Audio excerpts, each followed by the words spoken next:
Bonsoir à tous. Bienvenue à notre soirée, à notre première de 2025 de notre série de rencontres pour l'année.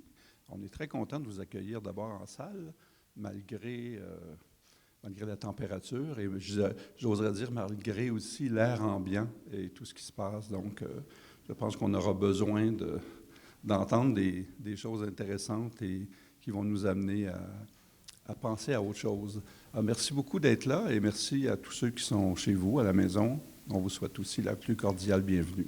Donc, vous pourrez suivre sur notre site web, comme à l'habitude, les dates là, pour toutes les séries de rencontres de l'année 2025. Vous savez aussi qu'il y a un colloque en octobre. Les dates sont déjà publiées.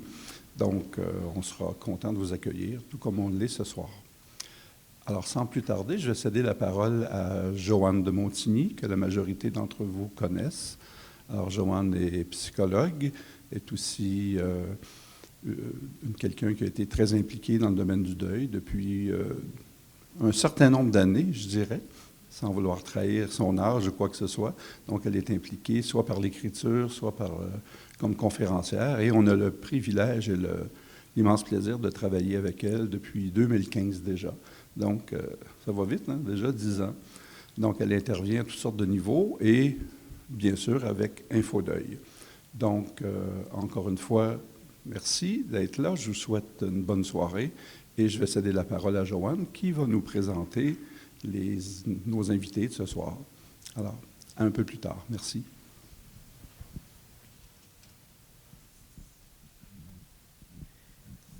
À mon tour, de vous saluer, de vous dire ma joie de vous accueillir en cette première soirée de l'année. Et je crois que M. Chartier ne s'est pas présenté, mais c'est grâce à lui, Alain Chartier, directeur du Repos Saint-François d'Assise, avec le volet InfoDeuil, que nous pouvons bénéficier de ces soirées mensuelles. Alors, durant toute l'année, nous allons avoir des invités.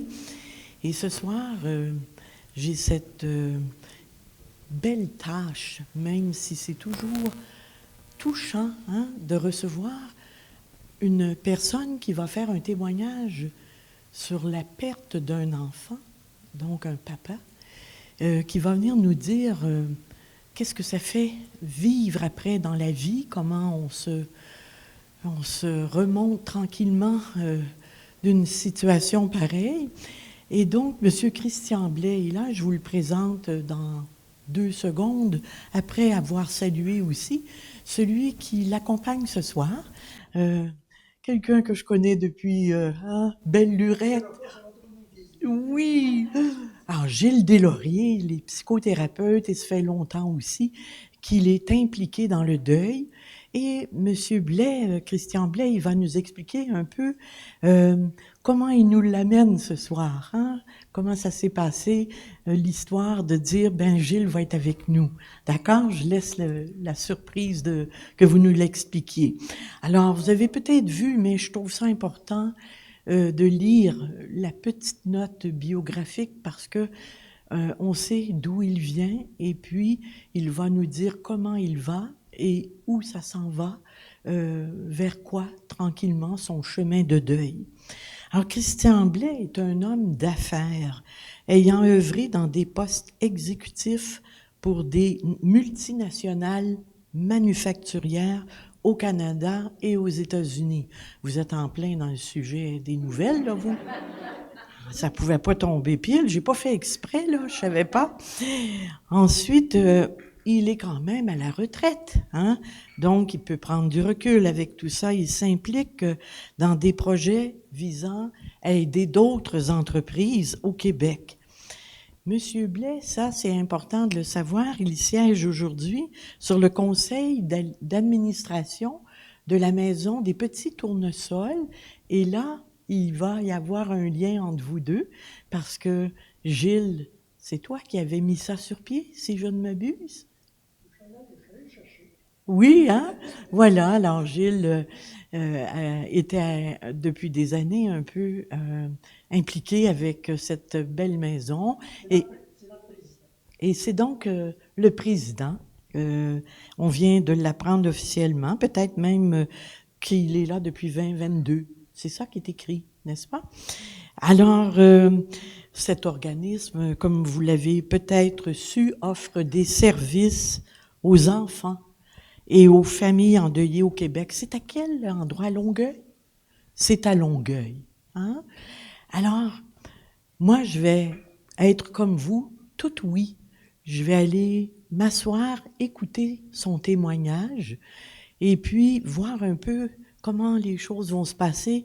Et vous le savez, vers 8h, 8h10, on va dire ce soir, on sera en dialogue, c'est-à-dire que vous pourrez poser des questions à M. Blais ou à Gilles à côté. Et moi, en tout cas, entre les deux, là, je vais venir remercier avant les questions et vous donner la parole pour que vous puissiez être en dialogue avec nos invités. Je vous souhaite une belle soirée et puis on se retrouve tantôt. OK? À tantôt. Merci d'être là. Bien, merci, Joanne, de l'invitation. Merci à tout le monde d'être ici. Ça me permet de, peut-être pas clôturer, mais de rendre hommage à ma fille. Quand on a quelqu'un qu'on tient beaucoup et malheureusement nous quitte, peu importe l'âge, ça peut être un parent, un enfant, à un moment donné, on veut peut-être dire des choses qu'on n'a pas pu leur dire de leur vivant, mais aujourd'hui, c'est une belle opportunité que je prends. Donc, merci d'être là aujourd'hui. J'ai pris des notes parce que c'est mon métier, donc je vais suivre un peu, mais on va vous donner une chance de poser des questions, bien sûr, s'il y a des choses d'intérêt là, pour vous personnellement. J'aimerais vous parler un peu de Julia. Julia avait 23 ans. Julia était dans la fleur de l'âge, était une athlète, faisait du saut équestre et étudiait à l'université d'Youville à Buffalo, aux États-Unis. Donc, elle est en train de finir sa chiropratie, donc pour devenir docteur. Elle s'entraînait, elle mangeait bien, la santé, elle pétait le feu, donc elle avait tout de son côté, elle n'avait pas de soucis financiers, les parents étaient là, finissait ses études après plusieurs années d'université, puis elle était fiancée depuis 3 mois. Donc, qu'est-ce que vous voulez de plus pour un enfant qui a tout l'avenir devant elle? Donc, Julia avait des plans long terme. Julia a toujours fait des plans long terme, des années d'avance, que ce soit avec ses parents, que ce soit avec son fiancé, que ce soit pour le travail. Elle s'impliquait partout et elle avait des plans long terme. Donc, c'était comme un signe pour nous de dire, elle s'est accrochée à son rôle sur la terre, puis elle voulait vraiment rester longtemps. C'est pour ça que ça nous a beaucoup, beaucoup surpris. Qu'est-ce qui est arrivé? Bien, disons que le 21 septembre 2021, on est en Skype. Ma femme à Sutton, moi je suis à Montréal, dans mon auto, ma fille est dans son appartement, et là on parle du toutou qu'on va acheter. Donc, tout va bien. Elle nous parle qu'elle va aller le visiter le week-end. Elle nous parle aussi des examens de board, parce qu'aux États-Unis, pour être reçu au niveau médical, que ce soit médecin ou d'autres branches, ils ont des examens nationaux. Donc, elle avait déjà fait la première vague d'examens. Elle avait reçu les résultats. Très excitée de nous donner ses notes. Comme tout parent, on était fiers de ce qu'elle avait accompli. Donc, au téléphone, tout va bien. Après cela, ben, elle appelle son copain, raconte son histoire, parle de ses notes, parle de ses projets, parle de finir ses études, faut fixer la date du mariage, etc. Et bien sûr, la grande discussion, combien de chiens qu'on va avoir. Donc, probablement que les pitous passent avant les bébés. Donc, encore là, tout est positif, tout est beau. Nous, la conversation, on l'a eue à 7 heures le soir. Elle a parlé à son copain à 9 heures. Et à 10h30, perte de connaissance. Donc, elle se relève, elle vit dans un appartement avec 2 autres filles. Donc, se dit, ben peut-être un malaise, quelque chose que j'ai mangé, je ne sais pas. Je vais appeler mon copain, un copain d'université, parce que étant dans une université médicale, il y a des médecins partout. Donc, elle avait un copain qui était dans le même corridor où elle demeurait. Donc, ses copines vont le chercher. Lui, il est finissant, il est interne à l'université. Donc, un professionnel, quelqu'un qui est pratiquement médecin, donc il connaît ce qu'il fait et elle perd connaissance devant lui. Donc, se rend compte que ça ne fonctionne pas, appelle l'ambulance. On est à 5 km à peu près de l'hôpital, en ligne directe, pas de lumière. Donc, est accompagnée de son copain, est accompagnée de professionnels, est à 5 minutes de l'hôpital. Il n'y en aura pas de problème. 10h30, l'hôpital m'appelle, il faut l'opérer. Il faut que vous donniez votre accord parce qu'elle ne passe pas la nuit. Mais là, j'ai dit, écoutez, c'est quoi qui se passe? Pas au courant de rien. On me dit arrêt cardiaque, pas 1, mais 2. C'est une athlète, elle mange bien, elle n'a pas une once de graisse sur elle. Donc, on se dit, il n'y a pas de problème, peu importe ce qu'on pense. Et là, on m'appelle à tous les 20 minutes pour me dire où ils en sont rendus, l'état de ma fille et tout. Donc, je peux vous dire que la nuit était longue. Pendant ce temps-là, j'essaie de rejoindre ma femme est couchée. Il est 10h30 le soir, ça fait longtemps qu'elle dort, pas capable de la réveiller. Donc, là, moi, je passe toute la nuit à attendre que le téléphone sonne pour donner des autorisations. Et sans comprendre exactement c'est quoi qu'il y a. Il y a eu arrêt cardiaque, peut-être une malformation à la naissance, qui sait? Ben, je rejoins ma femme le lendemain matin. Je lui dis, ben, viens-t'en de Sutton à Montréal, puis on s'en va aux États-Unis. On est en 2021, c'est la COVID. On veut sortir du Canada, ça prend des tests. Donc, essaye de trouver une clinique, puis passer devant tout le monde, puis se faire tester. Et on a trouvé une place sur la Rive-Sud, on nous a testés. Puis pendant qu'on est sur la route, parce qu'on a décidé de partir en auto et non pas en avion, Buffalo, c'est Niagara Falls, c'est à peu près 1h30, 2 heures de Toronto. Donc, c'est 7 heures de voyagement. Et toujours au téléphone, essayer de comprendre c'est quoi qui se passe. Le stress nous gagne. L'incertitude prend toute la place. Puis on se dit, coudonc, on va-tu se rendre à temps? Et on arrive là, elle est branchée pratiquement pour aller sur la Lune. Donc, on la tient en vie artificiellement parce que il n'y a plus rien à faire. Et là, son copain est déjà arrivé parce qu'on a réussi à le rejoindre avant. Et lui partait de Détroit, donc il a pu se rendre plus rapidement que nous. Et là, on est tous les trois, puis on se dit, c'est quoi qui se passe? Essaye de parler au médecin, pas capable d'avoir de réponse. Là, on nous dit, ben il y avait un caillot sanguin, on a essayé de l'attraper, puis de l'enlever. Puis là, on s'est rendu compte qu'il y avait une multitude de caillots sanguins dans les poumons. Donc là, on ne parle pas d'un caillot, là, on parle de centaines, peut-être plus. Et il n'y a rien à faire. Et là, moi, je me dis, bon, faut faire de quoi? Ma fille est décédée. Son cerveau est pratiquement mort. Et là, on fait quoi? Ma femme n'est pas prête. Son fiancé n'est pas prêt. Et là, je me dis, il faut faire de quoi, ma fille? Je ne sais pas. Est-ce qu'elle souffre? Personne ne me le dit. On ne le sait pas. Par contre, c'est très important de comprendre que on a eu du service extraordinaire. L'hôpital a été vraiment, vraiment de notre côté. Je me foutais combien que ça coûterait. Faut sauver ma fille. Mais je sais très bien qu'il n'y a rien à faire. Quand un décès comme ça arrive et il n'y a rien à faire, on se sent dépourvu. On se dit, qu'est-ce qu'on peut faire? Et là, je me dis, mon focus ne peut plus être sur ma fille. Mon focus, il faut qu'il soit sur ma femme, mon gendre, et peut-être les amis qui vont venir et dire, OK, qu'est-ce qu'on fait?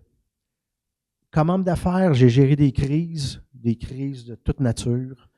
Et là, c'est vraiment ma deuxième personnalité qui prend le dessus. Donc, il y aura un temps pour gérer les émotions et il y aura un temps pour prendre des décisions. Mais là, il faut faire de quoi? Donc, dans le fond, j'ai demandé 3 jours pour convaincre tout le monde de prendre les bonnes décisions.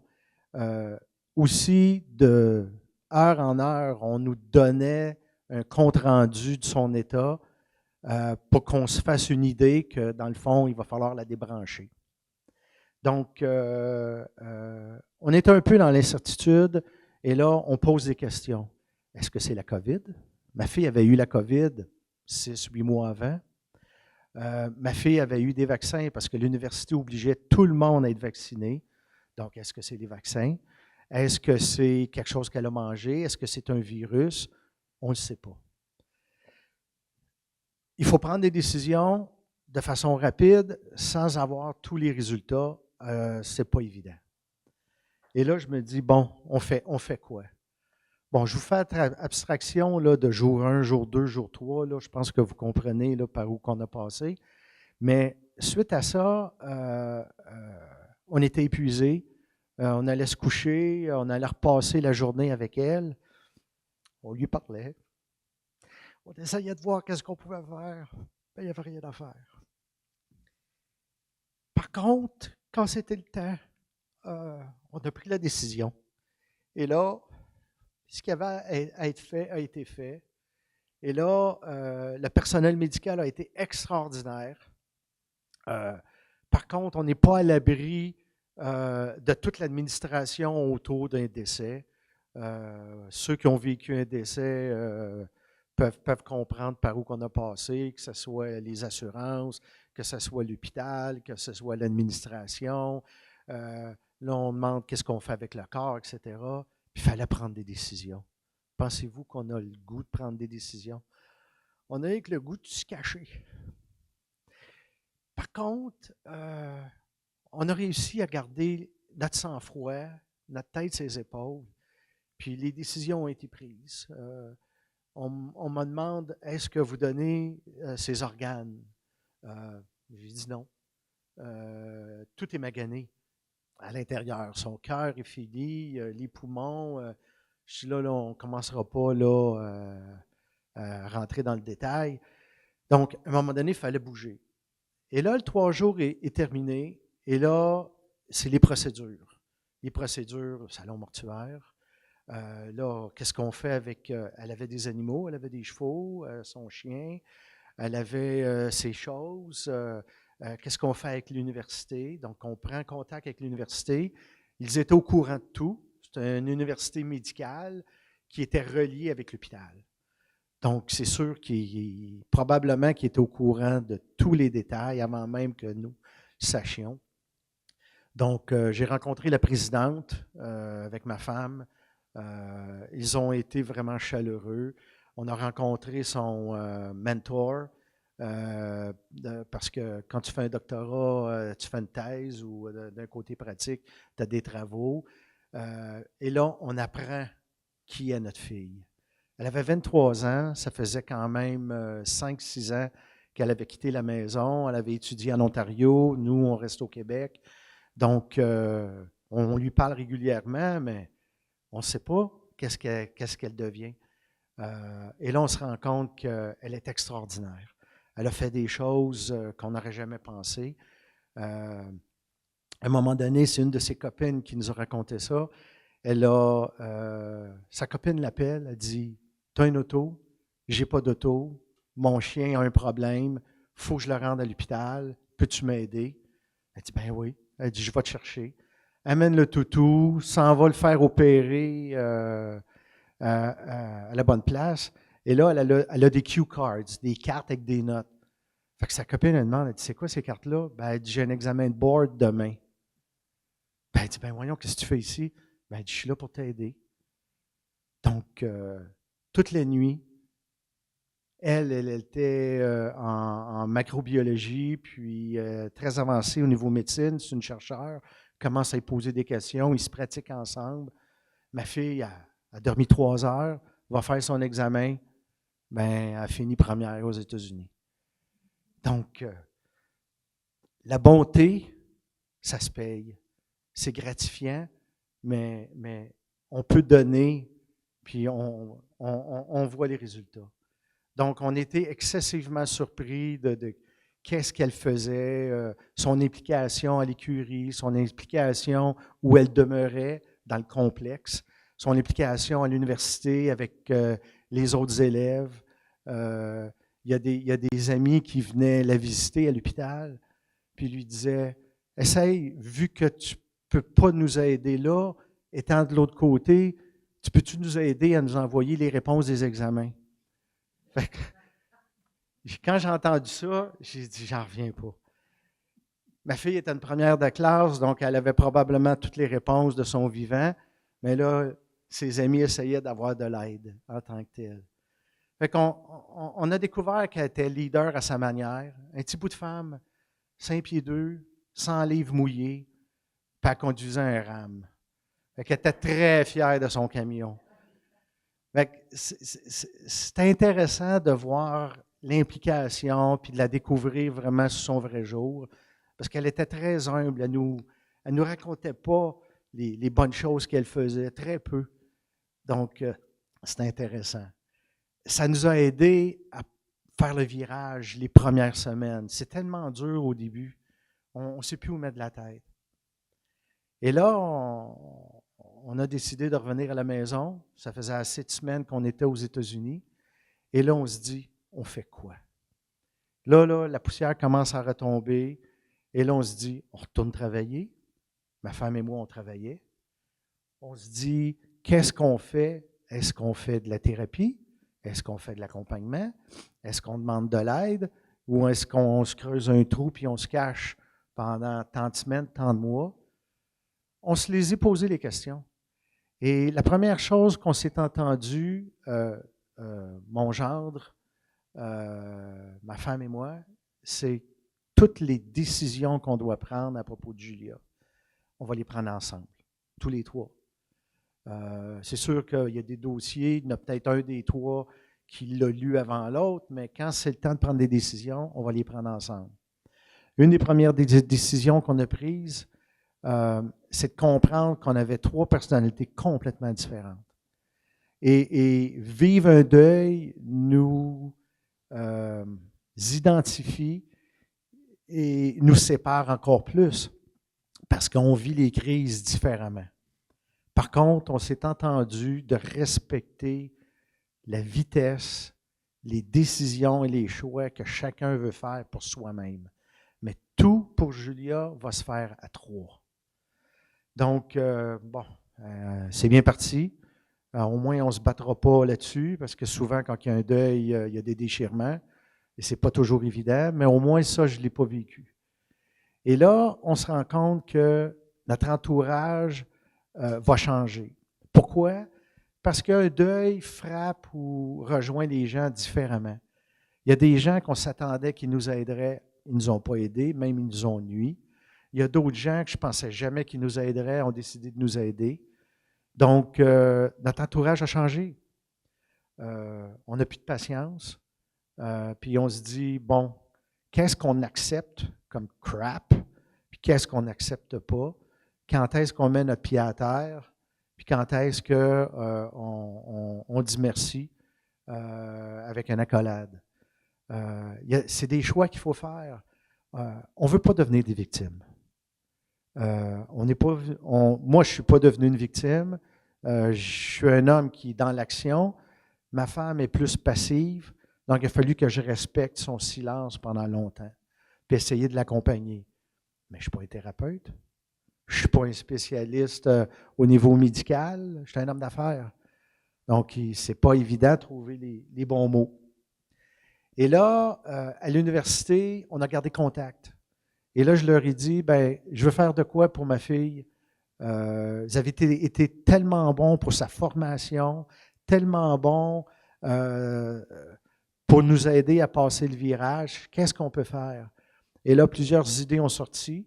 Et ce qu'on a choisi, c'est de faire une fondation, de créer une fondation, ce qu'on appelle en anglais un scholarship, pour aider des étudiants qui n'ont pas d'argent.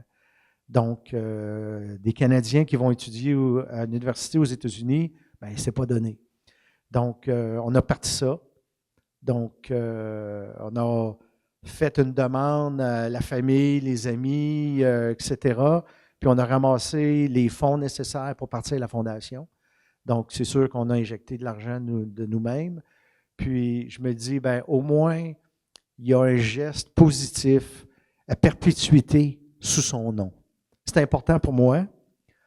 Puis je pense qu'aujourd'hui, après 3 ans, ça commence à prendre de son sens aux yeux de ma femme, puis aux yeux de ses amis, etc.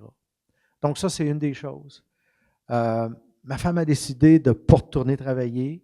J'ai respecté. Moi, je suis retourné travailler. On avait trop de problèmes au bureau, donc j'ai dit, il faut que j'y retourne. C'est fou, hein? Mais des fois, dans le chaos, on voit peut-être clair. Chacun est fait différemment. Moi, je suis retourné. Puis, j'ai annoncé 6 mois d'avance quand je partirais. Donc, en 2022, j'ai décidé de quitter parce que je me disais, peut-être que je peux mettre de mon temps personnel dans des organismes ou des gens qui n'ont besoin. Gilles Deslauriers est venu dans ma vie à fin 2021. Après une défaite, j'appellerais, d'une rencontre avec une psychologue qu'on m'avait référée. J'ai fait une rencontre, c'était le bordel. J'ai fait une deuxième rencontre, ça ne marchait vraiment pas. J'ai dit, je ne sais pas dans quoi je m'embarque, je ne sais même pas si j'en ai besoin ou pas, mais peut-être demander de l'aide, c'est peut-être pas mauvais. Donc, ça n'a pas marché. Et là, je me retrouve au point zéro. J'appelle un copain psychologue, j'ai dit, tu peux-tu m'aider? Il me sort une liste de personnes. Gilles est en haut de la liste. J'ai dit, j'aime la bête. Parce qu'il y avait les photos puis les descriptifs. J'ai dit, je vais l'appeler en premier. J'appelle Gilles, je raconte mon cas. Il dit, c'est correct, je vais te prendre. On a commencé à travailler ensemble, puis je pense que ça a bien été. Il me dit, « Hey, as-tu le goût de t'impliquer dans des organismes? » Je dis, « C'est sûr. » Je dis, « Quand je serai prêt, je veux m'impliquer parce que j'ai toujours eu dans mon cœur la chance de travailler dans une cause. Je ne sais pas laquelle, je n'ai pas le temps, je suis tout le temps dans les avions, mais je dis, là, je vais le prendre le temps. » Il dit, « OK. » Il me rappelle 2 mois plus tard, et il me dit, « Ça te tente-tu encore de t'impliquer? » Je dis, « Oui. » Il dit, « On cherche un administrateur dans un organisme, tout petit, mais une belle cause.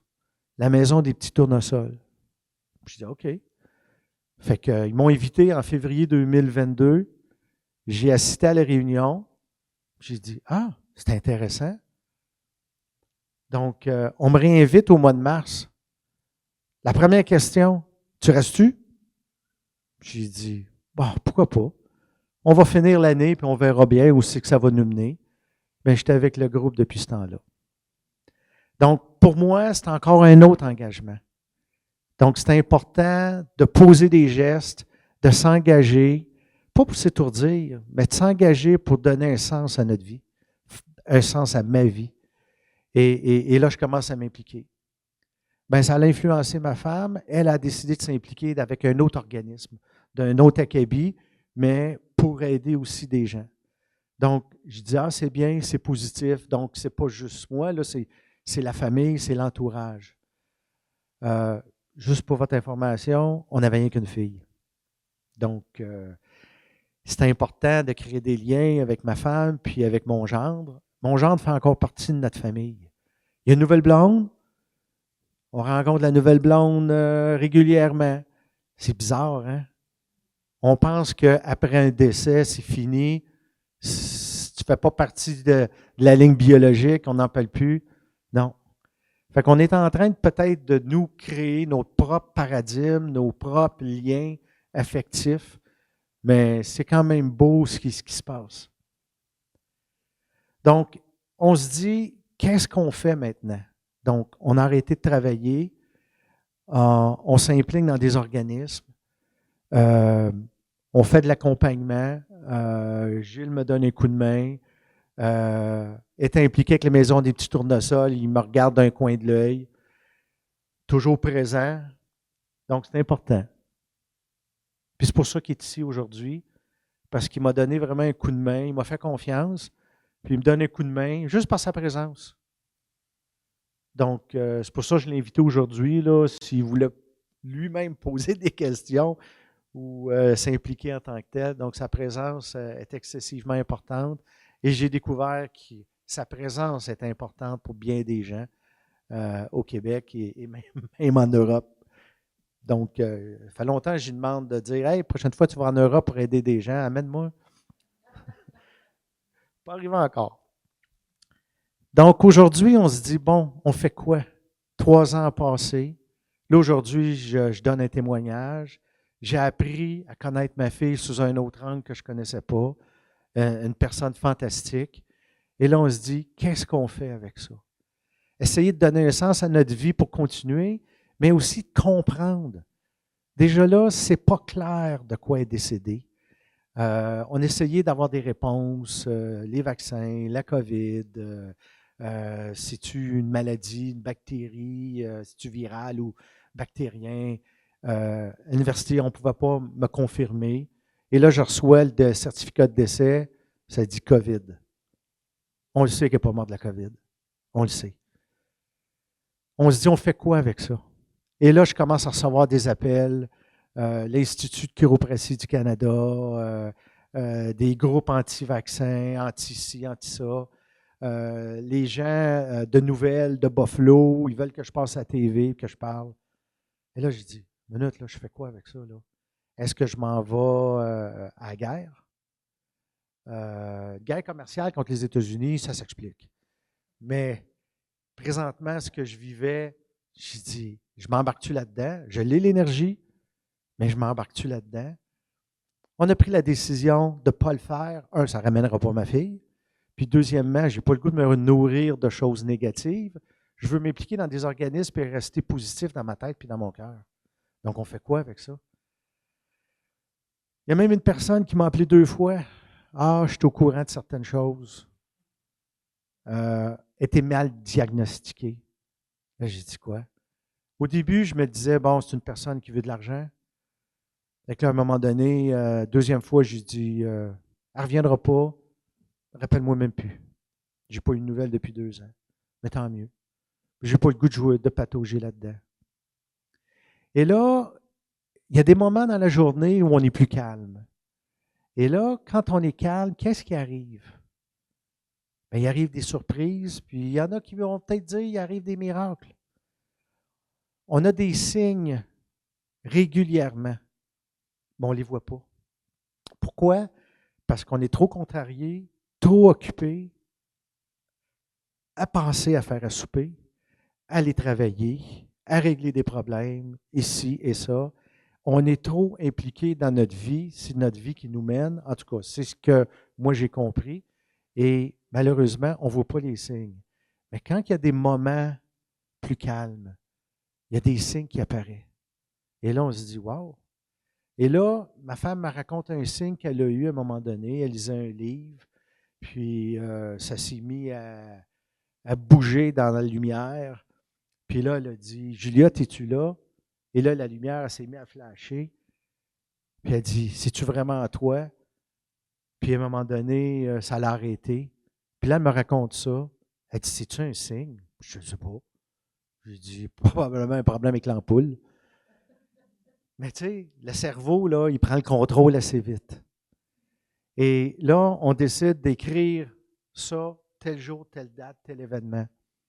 Et là, je reçois un signe. Ma femme en reçoit un autre, un autre. On commence à écrire un livre. On en a 75 dans 6 mois. Est-ce qu'on cherche à prendre contact avec elle? Est-ce qu'on cherche à garder le lien? Fort probablement. Il n'y a rien de mal à ça. Mais je me dis, hey, minute, peut-être qu'elle est vivante. Elle est de l'autre côté. Bon, on n'embarquera pas dans les croyances, mais disons que ça nous nourrit. Disons que ça nous rend peut-être plus calme de savoir qu'elle est peut-être vivante, mais pas à côté de nous autres physiquement, mais ailleurs. Fait que ça nous fait un baume au cœur.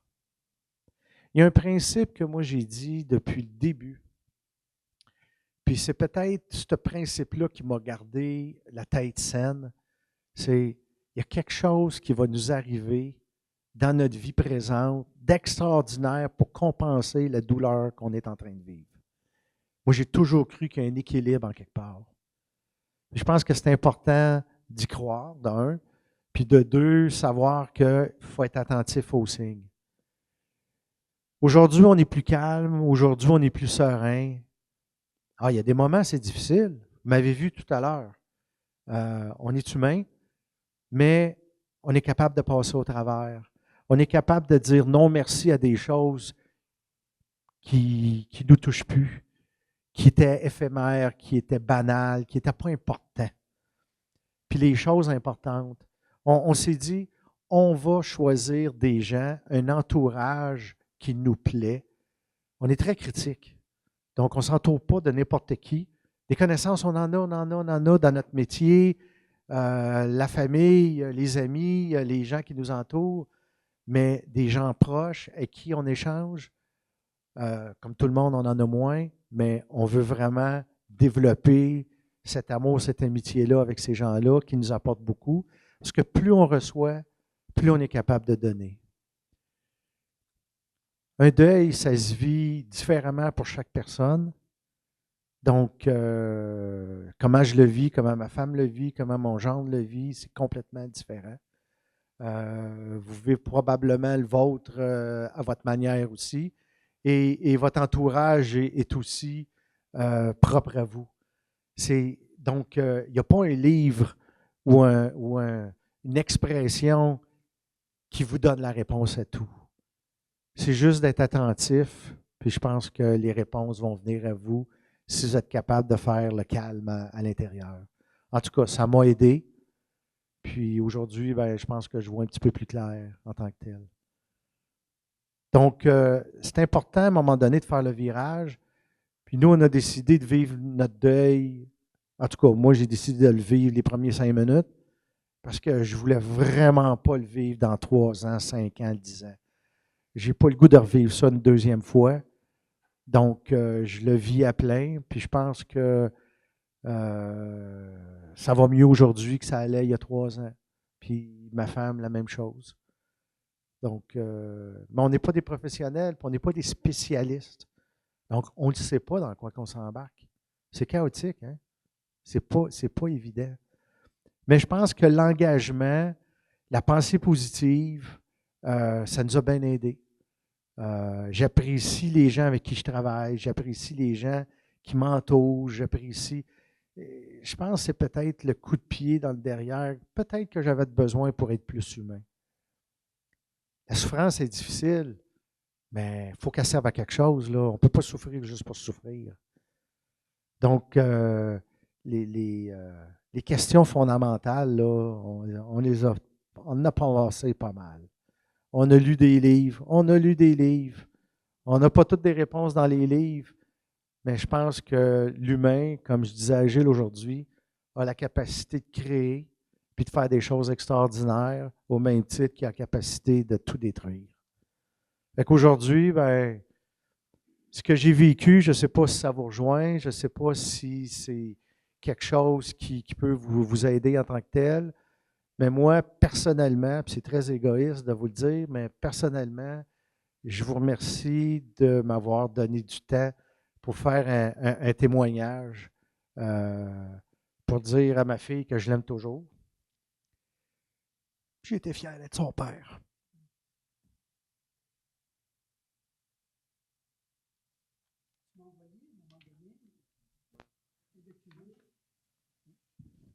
Tu m'as envoyé un document il y a déjà un bout de temps où tu as creusé, tu te souviens?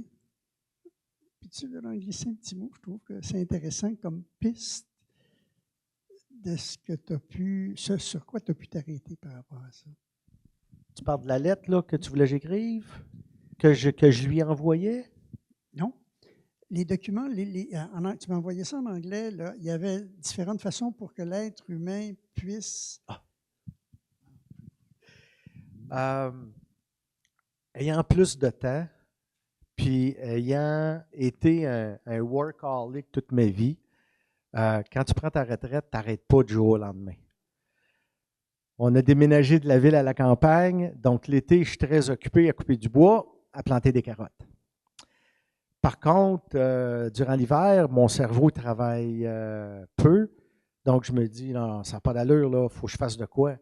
Donc, des fois, je travaille avec des compagnies, on a des petits contrats de consultation à gauche et à droite, mais à un moment donné, je me suis dit, il y a quelque chose qui me fascine, c'est la vieillesse.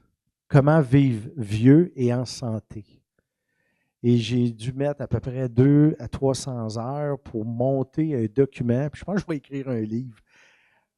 Comment vivre vieux et en santé, parce que malheureusement, on vit plus vieux, mais des fois, pendant 5 ans, 10 ans, 15 ans, on souffre, on a un cancer, etc. Et là, j'ai commencé en anglais parce que c'est ma seconde nature. J'ai travaillé en anglais toute ma vie. Même si je suis québécois, puis je parle français, on a vécu à Toronto toute ma carrière. J'ai commencé à écrire et là, je me suis rendu compte, basé sur les études que j'ai faites à date, que, bien dormir, bien manger, faire l'exercice, c'est important, mais il n'y a pas juste ça. Et là, j'ai découvert l'importance de l'ADN dans le vieillissement. Je commence à comprendre aussi, bien dormir, c'est excessivement important, mais aussi avoir une pensée positive. Et là, j'ai pu décrire des phénomènes extraordinaires qui font que l'humain sur la planète vit mieux et en santé. Puis il y a déjà des strates de population qui sont beaucoup plus élevées. Donc, je vous le partage un peu comme ça. Gilles est un petit peu plus vieux que moi. Je me dis, ça pourrait peut-être te servir. Non, ça c'est vrai.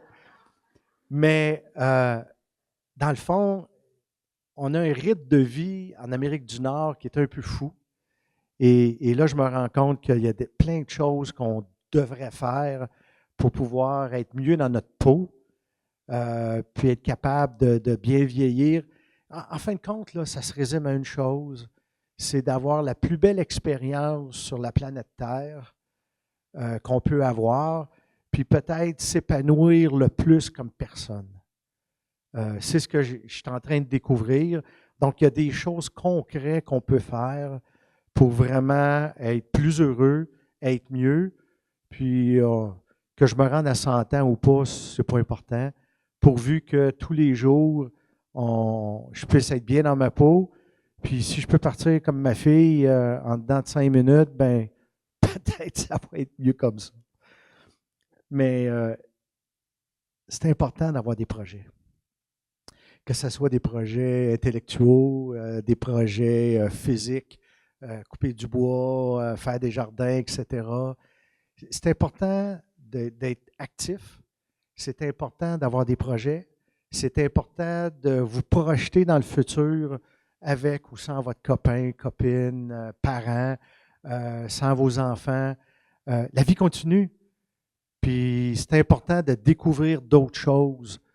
Et là, ben, probablement que je vais avoir une plus grande satisfaction quand je vais être rendu de l'autre côté pour dire le avant, c'était intéressant, le pendant, c'était super, le après, ben, j'ai vécu d'autres choses de différents. J'ai comme l'impression que je vis peut-être 2 vies présentement. Puis ça durera le temps que ça durera. Au moins, je n'aurai pas été ici à creuser mon trou, puis de me rouler en petite boule, puis de rester comme ça le reste de mes jours. Ça prend du courage, mais ça prend de l'aide. Puis pour avoir de l'aide, ben, il faut être ouvert à cette aide-là. Il y a beaucoup de gens qui nous ont tendu la main. Si on avait été fermé, ben, on n'aurait pas pu recevoir cette aide-là. Gilles a été généreux. Un thérapeute, aujourd'hui, dans le temps de la COVID, n'a pas le temps. Il est plein. Il est plein. Il ne prend plus de patients. Avec ma compagnie, j'avais des problèmes avec les PAE parce qu'on ne pouvait pas trouver de médecin ou de thérapeute de n'importe quelle nature pour n'importe quel problème que les employés pouvaient avoir. C'est pas évident. Mais il y a quelqu'un qui a été généreux, il y a quelqu'un qui s'est dit, ben, ça vaut peut-être la peine. Puis j'ai été assez ouvert pour l'accepter. Pour ça, je l'ai invité aujourd'hui.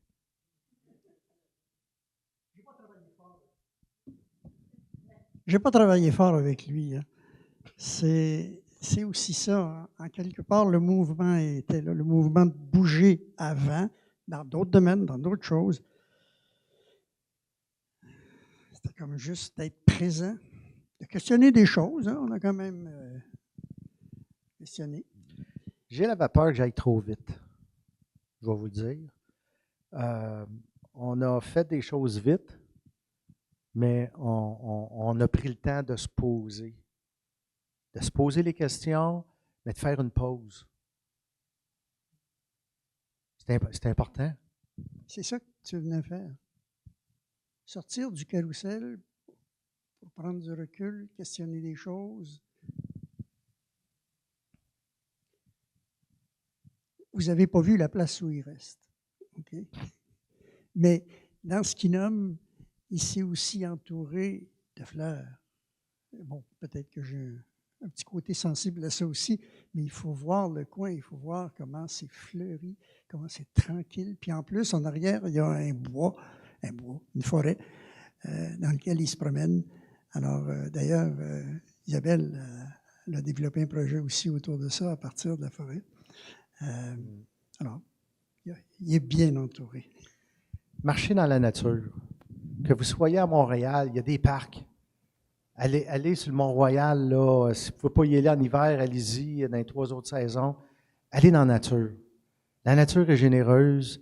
La nature calme. Nous, par accident, on vient de la ville, Toronto, Montréal. On est allé à Sutton. On cherchait partout au Québec, puis on a décidé d'aller en Estrie. Allez dans la nature. La nature est généreuse, la nature peut nous aider.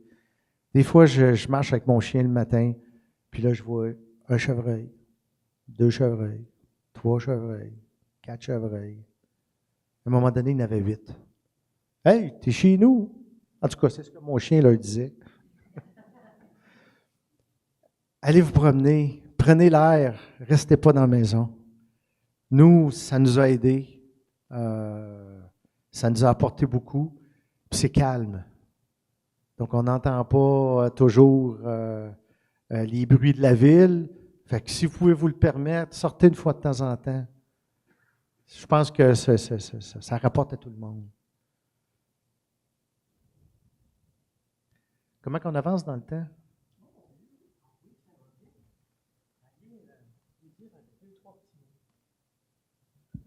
Pendant qu'elle dit 2, 3 petits mots, c'est notre président. Hein? OK. Et connaissait, à part son expérience quand même importante, mais dans les organismes, dans ces choses-là, il a quand même plongé, c'était pas évident. Là. Et je peux vous dire que depuis ce temps-là, il s'est écouté. Quand il ne connaît pas la chose, il ne fait pas semblant de la connaître. Il va voir les personnes pour qu'on y explique. Il s'inspire de ça et il est capable de fonctionner à travers ça, mais en gardant aussi un statut de président, puis il est capable de prendre des décisions quand il faut prendre des décisions. Mais il y a une grande, grande, grande sensibilité derrière ça. C'est important. Merci, Gilles. Vous avez tous un talent. Donnez-vous la chance de le découvrir, puis essayez de l'exploiter. Vous allez pouvoir vous exprimer, puis vous allez peut-être découvrir une nouvelle personne. Moi, c'est ce que j'ai fait.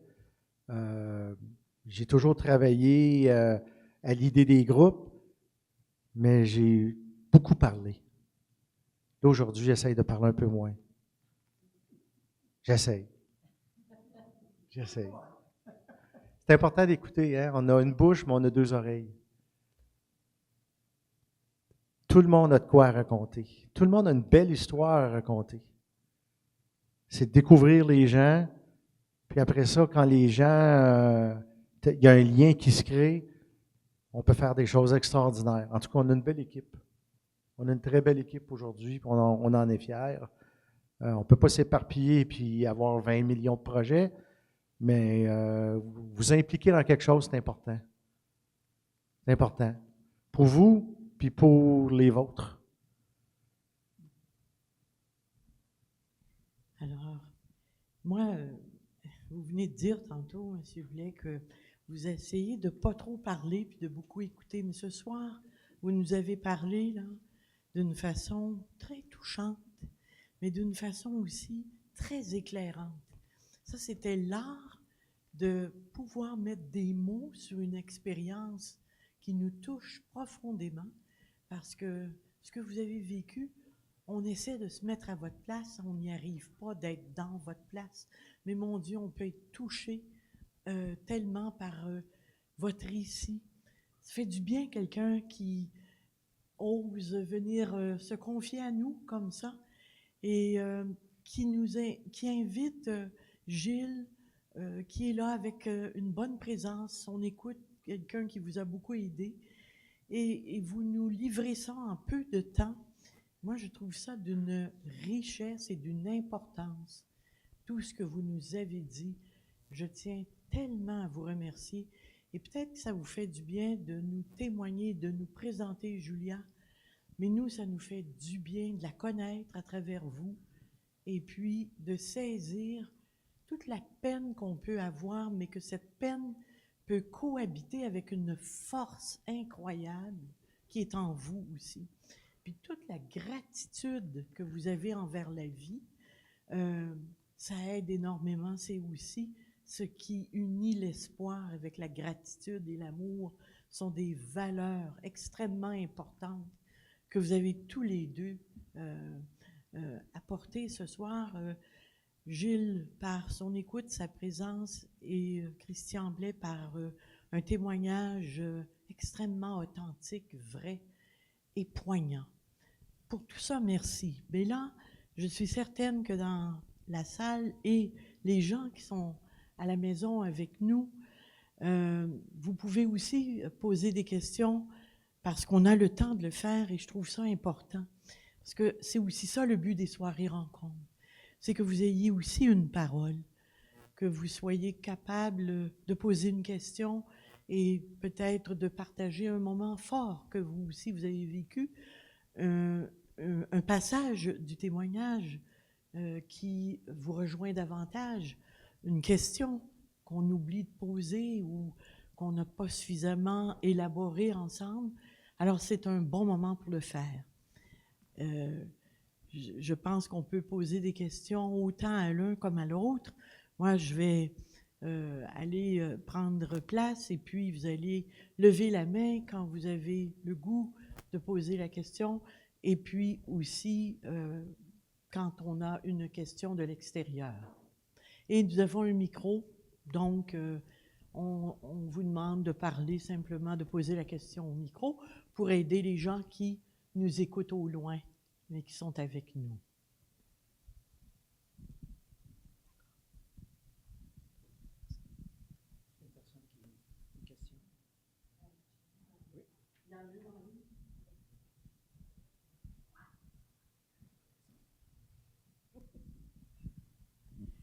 Oui, alors on a Jean en ligne qui demande, en fait, au quotidien, qu'est-ce qui vous motive à continuer? Quand on sait que souvent notre motivation profonde, c'est nos enfants. Aviez-vous perdu le goût de tout à un moment donné? Et quelle a été votre conversation avec vous-même pour pouvoir continuer? Très bonne question. Ma vie était bâtie autour de ma fille, un enfant. Que ce soit sa carrière équestre, que ce soit sa formation d'acupuncteur. Elle voulait aller soigner les chevaux avec l'acupuncture. Elle voulait déménager en Floride où il y a un marché en Amérique du Nord très imposant. Donc, on avait regardé à s'acheter une maison dans ce coin-là.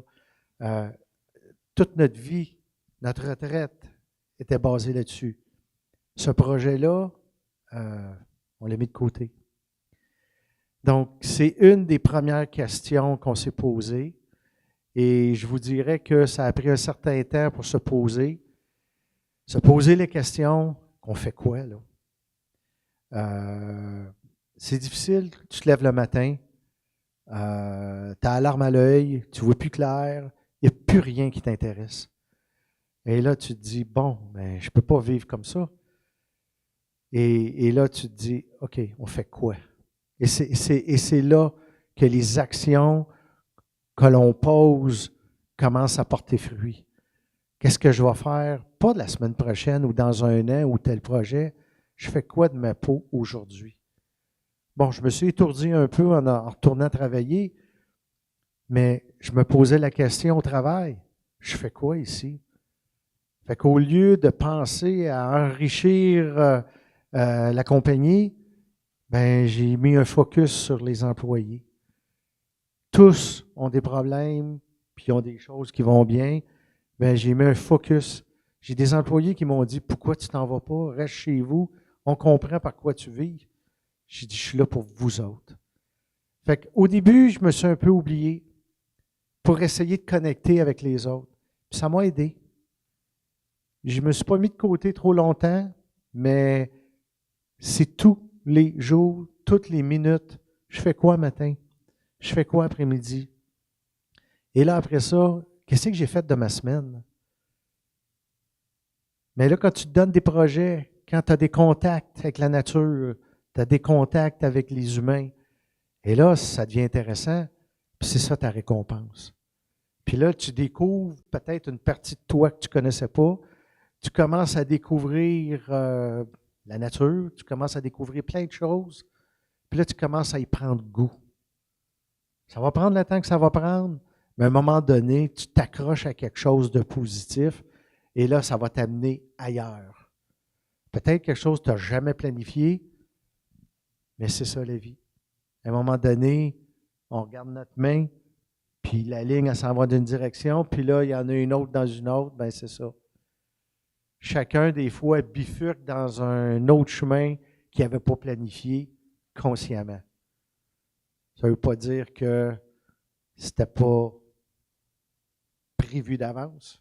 Ça dépend de tes croyances. J'espère que j'ai répondu à Jean.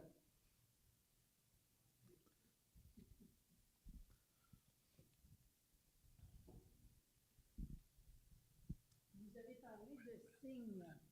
Oui. Vous avez parlé de signes. Je pense que ça marche-tu? Oui. Est-ce que c'est toujours des signes avec la lumière? Est-ce que vous avez le goût d'en parler un peu? On pourra en parler jusqu'à minuit. On vous donne 10 minutes.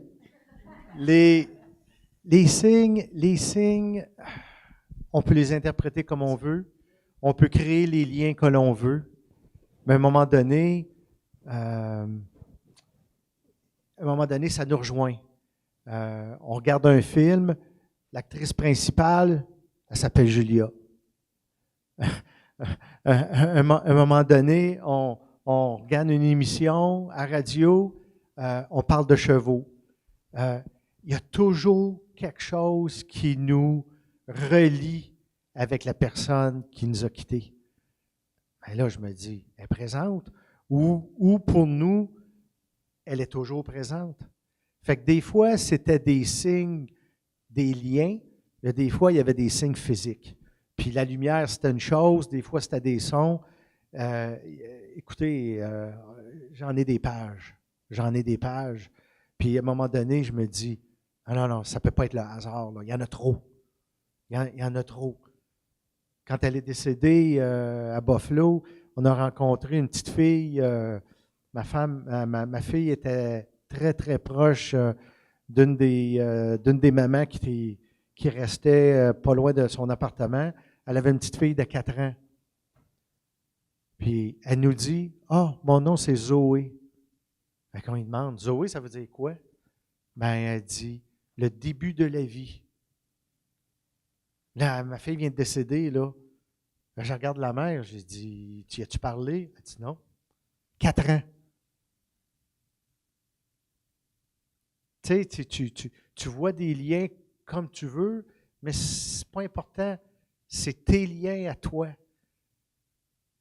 Puis c'est important de croire que la personne est peut-être plus là physiquement, mais est encore présente. Je fais de la méditation. Ça faisait longtemps que je n'avais pas fait. J'ai fait des arts martiaux toute ma vie. J'ai recommencé à en faire. Mais à un moment donné, tu ne sais plus si c'est un rêve. Tu rêves à elle. C'est un rêve? C'est une connexion? Tu ne sais plus. Mais ce n'est pas important. Elle m'a fait des beaux sourires. Je me réveille, je suis content. Tu sais, fait que des signes, on pourrait en parler longtemps. Mais je pense que ce qui est important, c'est d'être ouvert. Qu'il se passe de quoi autour de nous autres, puis il y a des choses qui vont se manifester. Moi, j'y crois. Puis je ne parle pas là, de faire de l'encens, puis commencer à sentir. Non, c'est pas ça, mais je suis convaincu, moi, que mon grand-père est décédé, ma grand-mère, elle disait, je le vois couché à côté de moi. Ben, je suis convaincu que c'était lui. Fait que, tu sais, moi, j'y crois. J'accroche à... Avez-vous déjà vu le film Le Boreal Express? C'est un dessin animé. Puis le petit gars, il ne croit plus au Père Noël. Et à un moment donné, le Père Noël, il donne un grelot. Puis il le fait bouger, puis il n'entend rien. Okay? Et il y a tout le processus où il se remet à croire. Et moi, ce que je retiens de ce film-là, des choses que tu as parlé, c'est l'importance de croire à ce que vous voudrez, mais de croire. Et l'imaginaire. Okay? De pouvoir créer ce que tu nous as raconté, que tu as créé, que tu as essayé, que tu as tassé, tu en as fait d'autres, et tu n'arrêtes pas. Je me dis, en quelque part, pour moi, c'est l'essentiel même, croire, puis en quelque part, avoir un peu d'imaginaire puis de création. On peut s'en sortir avec ça. Pas s'en sortir, on reste dedans, mais on le vit autrement. On l'intègre. Vous demandez des signes, je vais vous en compter un. Puis vous allez voir que ça ne peut pas être un hasard, là. Son copain voulait s'acheter une maison pour qu'une fois marié, puisse vivre en quelque part, plutôt qu'un appartement. Il a bidé sur des maisons, puis il est arrivé deuxième, il ne l'a pas eu. 3-4 semaines après, on le rappelle, puis on lui dit, tu maintiens-tu toujours ton offre? Il dit oui. Il dit, la maison est à toi. C'était le jour de l'anniversaire de ma fille. On croit à ce qu'on veut. Mais pour nous, était là pour faire arriver les affaires. Ben, ça fait du bien. C'est inoffensif, de toute façon. Un autre signe.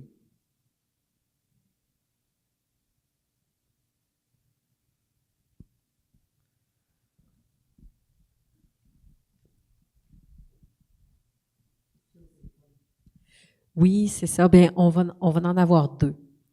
Donc, on a encore Jean qui demande, vous avez créé une fondation pour continuer à faire rayonner votre fille. Que devient cette fondation maintenant et que voulez-vous faire à plus long terme? Ça, c'est la première. La fondation, on avait besoin d'argent pour la partir. L'argent est investi et les profits de cet argent-là, une fois investi à la bourse, permet de faire fructifier le pot, comme on dit. Ce surplus-là est redonné en partie à un élève qui a besoin d'argent pour payer ses études. Donc, c'est ce que j'appelais le scholarship. Donc, l'élève doit écrire un mémo d'une page.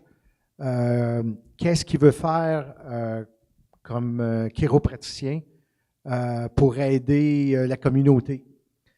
Et bon, il y a un comité que je ne fais pas partie, c'est vraiment propre à l'université. Il regarde les notes, il regarde le potentiel du jeune et il regarde aussi qu'est-ce qu'il écrit.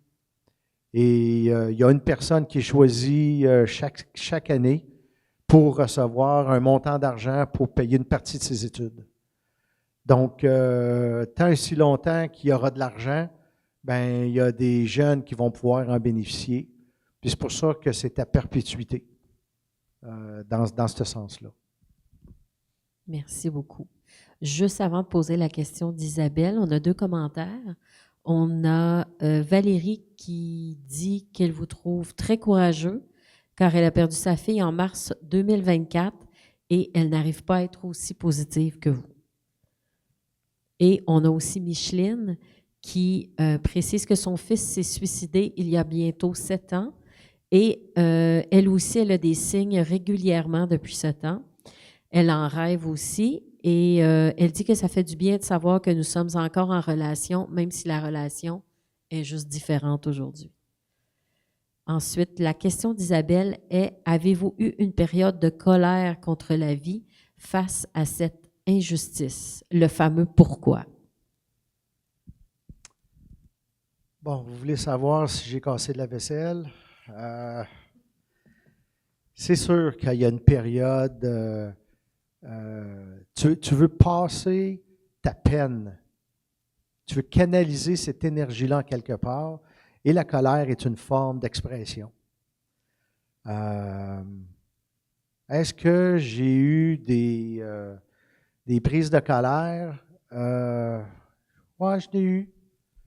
Mais la plupart, j'étais dans le bois et j'étais tout seul. C'était mieux de même.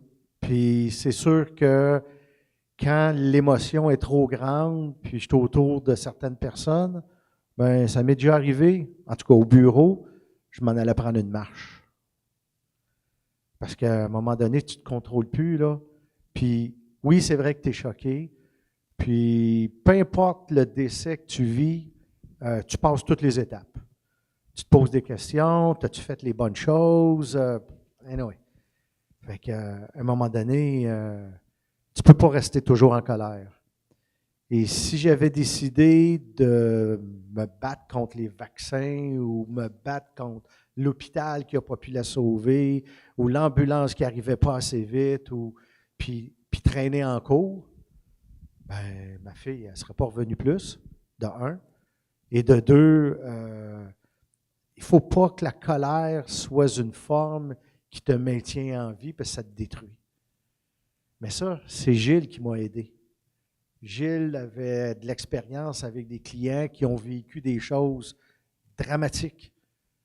Puis, sans nommer de nom, il m'a expliqué certains phénomènes. Puis il dit, voici ce qui peut arriver. C'est ton choix.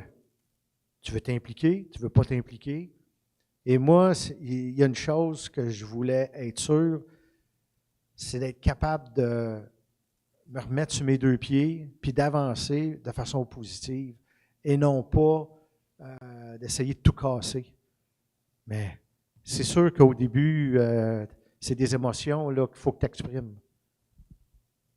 Donc, je pense que j'ai peut-être coupé la première année plus de cordes de bois que les autres années d'après.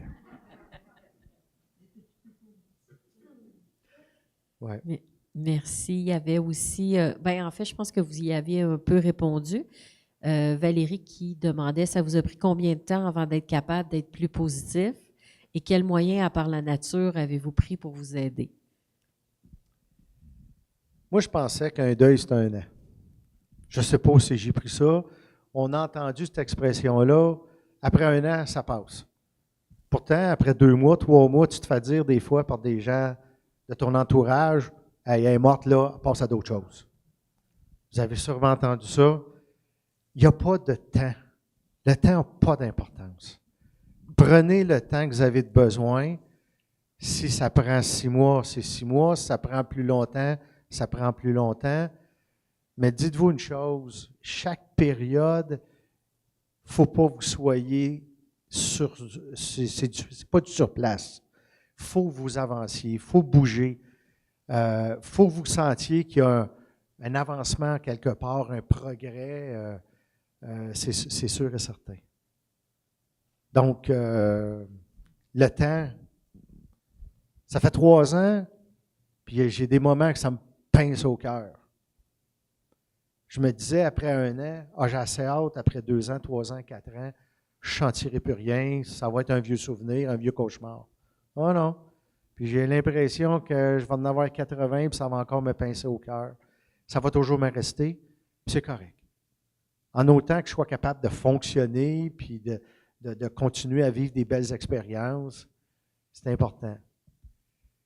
L'autre question, c'était comment être positif. Bien, ça, c'est un choix. C'est un choix personnel. Vous pouvez le faire 5 minutes après le décès, comme vous pouvez le faire 10 ans après. C'est un choix. Il faut être discipliné, mais je pense qu'avec le temps, ça aide à un moment donné à se dompter, puis à se dire, t'es capable, puis de passer à d'autres choses. Quand tu es un homme, tu n'es pas supposé avoir des émotions, c'est un vieux tabou. Ben, je broye pas mal plus que ma femme. Mais c'est comme ça. Puis on vit notre deuil à notre manière. Chacun est unique, puis il faut respecter les gens tels qu'ils sont. C'est correct. Ça a-tu répondu à la question de Valérie? Je pense bien que oui. Merci beaucoup.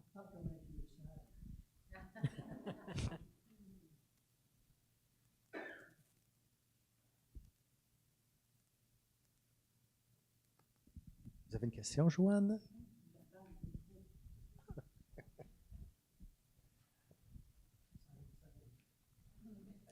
Merci. Je trouve que votre réponse à l'idée qu'on a le choix, je la trouve bonne, cette réponse, parce que un jour, j'avais entendu à la radio, dans une émission sur le bonheur, et c'était des personnes qui réfléchissaient comment on fait pour avoir des moments de bonheur ou avoir des périodes malgré les peines où on peut vivre heureux. Puis, j'étais invitée sur ce panel et il y avait des philosophes, moi en tant que psychologue, on réfléchissait beaucoup sur le bonheur et on essayait d'apporter le plus possible nos expériences, nos connaissances pour aborder le sujet ensemble. Et il y avait, comment son prénom, Petitclerc? Chantal. Chantal Petitclerc. Hein, on sait qu'elle avait eu un grave accident et qu'elle était en fauteuil roulant. Et puis elle nous écoutait philosopher, quoi, avec la question du bonheur. Et tout d'un coup, rendu à elle, les gens avaient hâte d'entendre parce que comme elle avait eu beaucoup d'expériences de souffrance, comment faisait-elle aujourd'hui pour être dans du bonheur? Et elle a répondu, ben, j'élaborerai pas autant que les collègues à la table, mais je vais vous répondre vraiment ce qui m'a aidé. J'ai choisi d'être heureuse. C'est pour ça que vous m'avez amené à elle avec « c'est un choix ». Il arrive un temps où on le choisit. Peut-être pas au début, parce qu'on souffre trop, mais il arrive un temps où on doit faire ce choix. Et c'est un choix qui va vraiment nous aider. J'avais aussi une question, Christian, si vous voulez bien. Vous y répondrez à votre façon. Il y a beaucoup de personnes qui croient que quand on perd un enfant, soit que ça éloigne un couple ou soit que ça rapproche un couple. Je ne sais pas si dans votre entourage, vous avez rencontré d'autres parents ou si vous voulez parler de comment vous l'avez vécu, mais avez-vous eu peur que ça brise le couple ou au contraire, est-ce que vous vous êtes dit, c'est la force du couple qui va faire qu'on traverse? Je ne peux pas dire que c'était une peur, mais disons que ça brasse les choses. Je pense qu'aujourd'hui, on est plus proche qu'on l'était avant. pour la simple et bonne raison qu'un des principes de base, une des décisions qu'on a prises à trois, c'est de s'aider mutuellement et de respecter l'autre, la façon que l'autre voulait vivre son deuil. Je pense que c'est ça qui a fait toute la différence. Parce que sinon, on serait peut-être séparés. Elle aurait vécu de son bord, j'aurais vécu du mien. Mais c'est pas... Encore là, c'est un choix. Mais le choix, au début, on ne savait pas dans quoi qu'on s'embarquait, mais on a dit, on va respecter l'autre. Pas facile, parce que son deuil, c'est pas le mien. Et on ne l'a pas vécu à la même vitesse, de la même manière, avec les mêmes thérapeutes, les mêmes approches, complètement différents. On respecte l'autre. Tu sais, c'est une question de choix. Mais il y a des choses qu'on a décidées ensemble qui nous ont rapprochés. Comme par exemple, on a voulu avoir un chien. Bien, ce toutou-là, c'est la fin du monde. On a adopté un toutou, fait qu'on peut le coller, puis c'est une vraie guidoune. Il aime se faire coller, se faire brasser, puis c'est pas un petit chien, c'est un gros chien. Puis il est gardien aussi, fait que c'est bon pour la forêt. Mais ceux qui peuvent se le permettre, la zoothérapie, ça marche. Ça aide énormément. Ça, c'est sûr et certain. En tout cas, moi, je l'ai vécu. Ce toutou-là, c'est vraiment la fin du monde. À un moment donné, ça allait se casser. Il y avait 1 an. Le chevreuil a passé devant moi, puis il a foutu le camp. C'était pas drôle. On venait de revivre notre deuil une 2e fois. 3 heures plus tard, le toutou y est revenu, puis il regarde ma femme. « Hey, j'ai eu du fun pendant 3 heures. » La prochaine laisse est pas mal plus solide.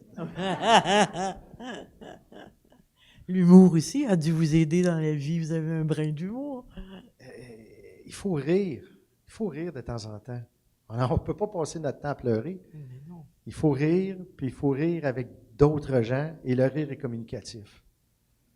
Donc, on est chanceux, on a une belle place où ce qu'on reste, et on reçoit du monde constamment. Puis on ne charge pas. Donc, c'est important, on est sur la planète Terre, on vit avec des humains, s'isoler par choix, c'est une chose, mais dans un deuil, c'est important d'être bien entouré. Pas n'importe qui. Encore là, c'est des choix. Et pendant que j'ai le micro, excuse, je veux juste lui demander une dernière chose et je vous laisse ensemble aussi, là. Mais je pense à son fiancé. Hein? Et mon Dieu, que vous avez dû l'aider parce que vous êtes un homme, un rassembleur. Vous avez comme tenu à le garder avec vous, auprès de vous. Il me semble que ce jeune homme qui a dû avoir aussi terriblement de peine de perdre son projet de vie, son amoureuse, comme vous dites, la personne qu'on perd, ça dépend aussi de la relation qu'on avait avec elle, un papa, une maman, et puis un fiancé. Hein, c'est 3 relations différentes avec la personne décédée. Mais c'est fou, hein, mais quand vous parliez, je me disais, mon Dieu, Julia, si elle voit tout ça, hein, parce que, comme Gilles disait, pourquoi pas se servir de notre imaginaire, créer des images, et puis penser que Julia est témoin un peu de tout ça, que ce soit vrai ou pas, on aime à imaginer que c'est le cas. Je me suis dit, elle doit dire, et que je suis contente qu'ils ne l'ont pas laissée seule. J'ai pensé à ça. Ça vous est arrivé de penser que Julia serait heureuse, de croire que vous vous en êtes occupé depuis? On parlait de signes. Moi, je pense que c'est Julia qui a trouvé une blonde à son fiancé. Elle vient du niveau médical. Elle a la même grandeur, les mêmes cheveux. Elle aime les animaux. Elle aussi, elle avait un zoo. Ils étaient ensemble depuis 7 ans. Donc, il y avait une relation vraiment familiale. Et on a toujours été, pour nous, c'est notre fils. Mais oui, on avait une peur de se faire flusher, comme on dit. Parce que tu changes de famille, ben c'est des choix. Et il nous a dit, vous faites partie de ma famille, vous êtes notre deuxième set de parents. C'est ce qu'il nous a dit. Donc, on a gardé des liens, puis là, ben, on a accueilli sa nouvelle compagne. Ils vont se marier, ils vont avoir des enfants. Puis c'est correct. Puis même si biologiquement, c'est pas mes petits-enfants, il sera toujours notre fils adoptif. Fait que on était chanceux. On avait une belle relation. On était chanceux. On a-tu vraiment été chanceux? Oui, je pense que oui. Je pense que oui. C'est un bon petit gars. Je voulais juste ajouter, comme président, ce qui crée au sein de l'équipe, que ce soit le CA, l'équipe de professionnels, ça déteint.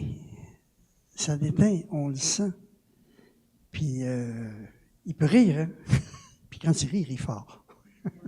Mais ça se transpose, ça se transmet au sein de l'équipe. Il est pareil là comme ailleurs. Et ça, cette transparence-là, cette cohérence-là. Tantôt, tu parlais du temps. Moi, je dis que le temps, il ne règle rien. C'est ce qu'on fait pendant que le temps passe. T'en es un peu la preuve. OK, c'est pas tout. C'est tout ce que tu as essayé, c'est tout ce que tu as fait, c'est ça qui fait qu'en quelque part, on arrive à l'intégrer un peu, beaucoup. On n'a rien fait tout seul. On avait une bonne équipe, puis on avait des gens de cœur. Mais tu es quand même la locomotive.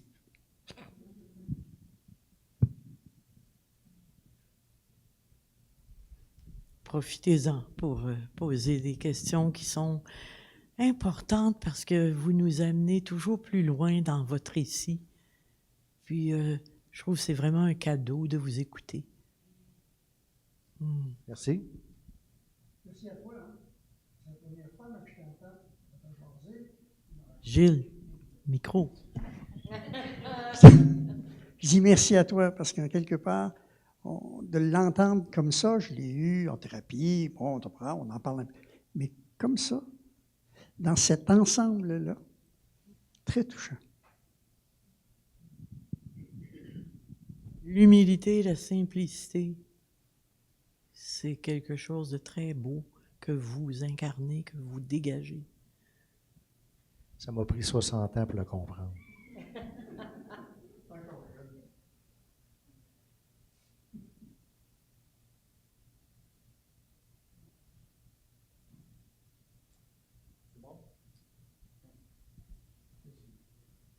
Ah oui, on est presque. Je ne sais pas s'il y a d'autres questions du public.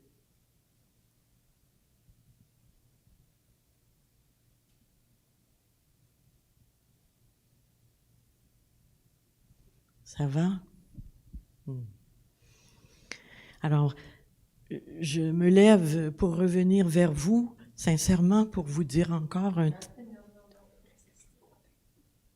Comment? De l'autre côté? D'accord. Ah, j'oublie. C'est que tantôt, il m'a dit, il faut rester là. Non, comme ça.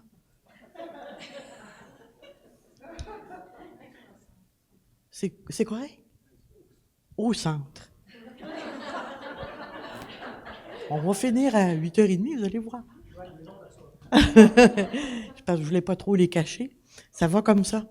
Mais en tout cas, mon but, là, de prendre la parole, c'est vraiment, encore une fois, pour dire à quel point un témoignage, j'en ai entendu toute ma vie des récits. Et à chaque fois, ça cogne fort à l'intérieur. C'est pas banal, le vécu d'une personne. Et quand on a cette énergie, cet élan, ce courage de venir parler comme ça, avec le cœur, puis avec tout le chemin que vous avez fait, et ça encourage de dire, bien, on est capable de vivre avec ce qui cohabite en nous, c'est-à-dire des moments de grand chagrin et puis des moments où on a encore de la joie, une joie profonde. C'est que quand on vous écoute, on sent que vous êtes habité à la fois par le chagrin d'avoir perdu un être aussi cher, un enfant, puis en même temps, on sent toute la force et la joie de vivre qui vous habite. Alors, merci de nous avoir apporté ça aussi, que c'est possible de vivre avec des antonymes presque en nous, des contradictions, mais qu'on peut les porter ensemble, marcher avec les deux aspects en nous. Oui. Puis Gilles, merci aussi, parce que c'est ça une présence qui écoute et puis qui donne un peu l'élan de venir parler après t'avoir parlé dans l'intimité. Il est capable d'ouvrir un peu dans un lieu quand même où la parole est intime et une parole qui est protégée. Alors, c'est beau, très beau, puis merci infiniment. On l'applaudit. Merci.